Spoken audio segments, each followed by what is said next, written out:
Hello दोस्तों, आपका स्वागत है त्रिशक्ति एकेडमी में। और आज हम डिस्कस करेंगे चैप्टर 6 फ्लो थ्रो पाइप्स इन फ्लूइड मैकेनिक्स। आज हम जानेंगे फ्लो थ्रो पाइप्स के बारे में कि फ्लो थ्रो पाइप्स क्या होते हैं, वेटेड पेरीमीटर के बारे में जानेंगे और हाइड्रोलिक रेडियस या हाइड्रोलिक मीन डेप्थ के बारे में आज हम डिस्कस करेंगे। तो सबसे पहले आप देखिए हमारे पास the flow which take place through pipes is known as flow through pipes, यानी जब भी हमारा वाटर का जो फ्लो होता है वो पाइप से होकर गुजरता है तो उसे हम क्या कहते हैं, फ्लो थ्रो पाइप्स कहते हैं। क्या कहते हैं? Flow through pipes. अब आप सोच रहे हैं पाइप क्या है, तो देखिए a pipe is a close conduit through which water flows, यानी पाइप क्या है, एक ऐसा क्लोज कंड्यूट है। यहाँ पर आप देखिए पाइप का यहाँ पर एक डायग्राम है कि इससे एक ऐसा क्लोज कंड्यूट है, क्लोज है चारों तरफ से, जिसके अंदर से क्या हो रहा है, हमारा फ्लूइड फ्लो हो रहा है या वाटर फ्लो हो रहा है। तो ये क्या कहलाता है, हमारे पास पाइप कहलाता है। अब आप देखिए यहाँ पर the cross section of pipe, यानी जो क्रॉस सेक्शन होता है पाइप का वो आइदर रेक्टेंगुलर होता है या सर्कुलर होता है। कैसा होता है वो? या रेक्टेंगुलर होगा या किस प्रकार से होगा, सर्कुलर। यहाँ पर आप देख रहे हैं कि यहाँ पर हमारे पास एक सर्कुलर क्रॉस सेक्शन है, इसमें से क्या हो रहा है, वाटर फ्लो हो रहा है। और यहाँ पर एक रेक्टेंगुलर क्रॉस सेक्शन है, इससे भी हमारा वाटर फ्लो होता है। अब आप देखिए टाइप्स ऑफ पाइप फ्लो के बारे में। टाइप्स ऑफ पाइप फ्लो का मतलब है कि पाइप के अंदर से कितने टाइप के फ्लो हो सकते हैं, कितने टाइप के फ्लो हो सकते हैं। फर्स्ट है हमारे पास steady and unsteady type of flow, या फ्लो भी आप इसे कह सकते हैं, स्टीडी एंड अनस्टीडी फ्लो। तो यहाँ पर जो हमारे पास स्टीडी फ्लो होता है, देखिए स्टीडी फ्लो जो हमारे पास होता है उसकी एक कंडीशन होती है स्टीडी फ्लो की, वो हमारे पास होती हैं कि जो प्रेशर होता है वो समय के साथ चेंज नहीं होना चाहिए, dp by dt is equal to 0, और जो डेंसिटी है वो भी समय के साथ चेंज नहीं होनी चाहिए, तो D rho by D T is equal to 0, और जो वेलोसिटी है वो भी टाइम के साथ चेंज नहीं होनी चाहिए। ये स्टीडी फ्लो की कंडीशन है। अब देखिए जो अनस्टीडी फ्लो होता है इसमें क्या होता है कि प्रेशर भी टाइम के साथ चेंज होता है, तो dp by D T is not equal to 0, D rho by D T is not equal to 0, यानी डेंसिटी भी चेंज होती है समय के साथ। और हमारे पास जो D V by D T, यानी जो वेलोसिटी है वो भी समय के साथ क्या होती है, चेंज होती है। तो ये अनस्टीडी के लिए कंडीशन है फ्लो के लिए। अब आप देखिए यूनिफॉर्म एंड नॉन यूनिफॉर्म। मानिए कि यहाँ हमारे पाइप से कोई वाटर फ्लो हो रहा है, और यदि आपने माना कि इस पॉइंट पे वेलोसिटी v है तो सभी पॉइंट्स पर क्या होगी, वेलोसिटी सेम होनी चाहिए विद रिस्पेक्ट टू टाइम, यानी वेलोसिटी यदि सेम है थ्रू आउट द फ्लो तो कैसा फ्लो कहलाएगा, यूनिफॉर्म फ्लो है। और यदि वेलोसिटी सेम नहीं है थ्रू आउट द फ्लो या विद रिस्पेक्ट टू टाइम तो वो कौन सा फ्लो है, नॉन यूनिफॉर्म फ्लो। अब आप देखिए थर्ड टाइप ऑफ फ्लो है हमारे पास पाइप फ्लो या फ्लूइड फ्लो, आप इसे कह सकते हैं लैमिनार और टर्बुलेंट फ्लो। यहाँ पर आप लैमिनार फ्लो को देख रहे हैं। लैमिनार फ्लो में क्या होता है, जो फ्लूइड पार्टिकल्स होते हैं वो मूव करते हैं स्ट्रीम लाइंस में। किस में मूव करते हैं, स्ट्रीम लाइंस में मूव करते हैं, और जो हर फ्लूइड पार्टिकल्स जो होता है दूसरे फ्लूइड पार्टिकल्स का जो पाथ होता है उसे क्रॉस नहीं करते हैं। ये हमारे पास कंडीशन होती है फ्लूइड फ्लो के लिए, लैमिनार फ्लो के लिए। अब आप देखिए टर्बुलेंट फ्लो। टर्बुलेंट में आप देख रहे हैं जिगजैग टाइप का फ्लो है। कैसा फ्लो है, जिगजैग टाइप का फ्लो है। इस फ्लो में क्या होता है कि जो वाटर पार्टिकल्स होते हैं वो आपस में एक दूसरे का पाथ क्या करते हैं, क्रॉस करते हैं, एक दूसरे का पाथ क्या करते हैं, क्रॉस करते हैं। इसलिए ये फ्लो कैसा फ्लो कहलाता है, हमारे पास टर्बुलेंट फ्लो कहलाता है। अब आप देखिए वेटेड पेरीमीटर के बारे में कि वेटेड पेरीमीटर क्या होता है।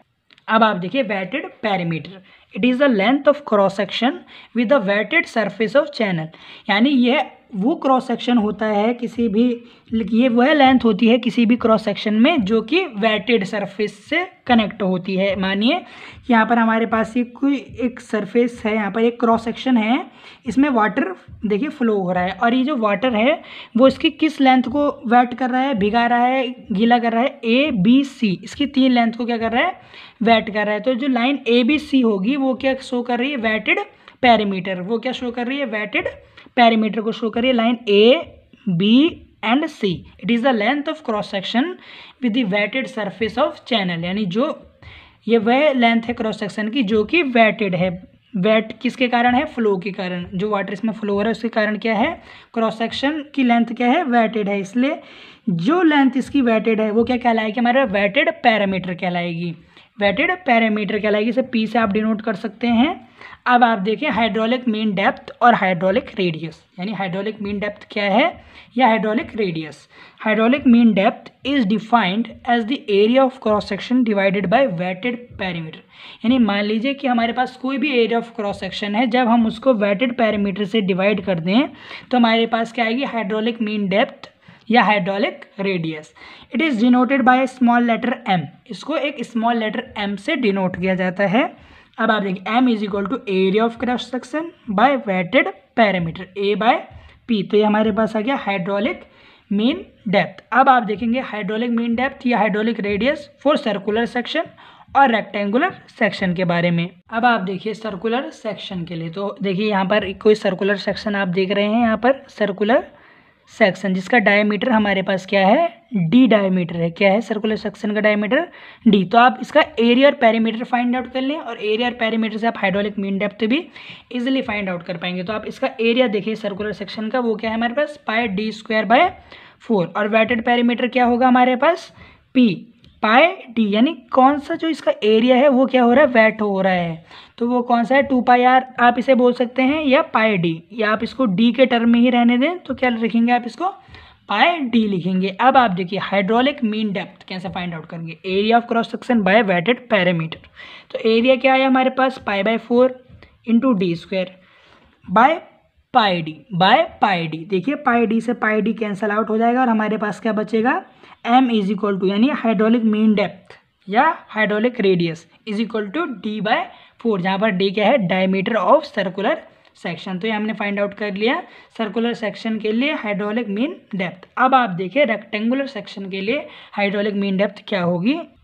देखिए फॉर रेक्टेंगुलर सेक्शन, यहाँ पर आप देखिए कि हमारे पास कोई रेक्टेंगुलर सेक्शन है जिसकी विड्थ यहाँ पर आप देख रहे हैं क्या है, बी है, और इसकी जो डेप्थ है आप इसे लेंथ और विड्थ भी कह सकते हैं कि लेंथ हमारे पास बी है और विड्थ क्या है, डी। तो आप देखिए एरिया क्या होता है रेक्टेंगुलर का, लेंथ इंटू विड्थ, तो बी इंटू डी एरिया आ गया। वेटेड पैरामीटर, यानी जो भाग भीगा है, यानी जो भाग वेट हुआ है, जो क्रॉस सेक्शन की जो लेंथ है वो वेट हुई है, तो वो क्या है, बी प्लस 2d, क्योंकि ये भी डी है ये भी डी है, तो ये क्या है, वेटेड पैरामीटर हो गया मेरा बी प्लस 2d। तो अब आपको पता है हाइड्रोलिक मीन डेप्थ का फॉर्मूला एरिया बाय पैरामीटर, तो एरिया क्या आएगा हमारा, B into D by B plus 2d। तो इसमें आप इसको सीधा हाइड्रोलिक मीन डेप्थ का फॉर्मूला हमें पता चल गया है, M is equal to B D upon B plus 2d। तो आज आपने देखा, हमने डिस्कस किया यहाँ पर फ्लो थ्रो पाइप्स के बारे में, और आज जाना हमने वेटेड पैरामीटर और hydraulic mean depth, radius, types of pipe flow के बारे में भी डिस्कस किया। तो आज हमने इन टॉपिक्स के बारे में डिस्कस किया। यदि आपको वीडियो से रिलेटेड कोई भी क्वेरी हो तो आप त्रिशक्ति एकेडमी के कमेंट सेक्शन में कमेंट करें, और यदि यह वीडियो आपको अच्छी लगी हो तो प्लीज़ आप इसे लाइक करें। बहुत बहुत धन्यवाद।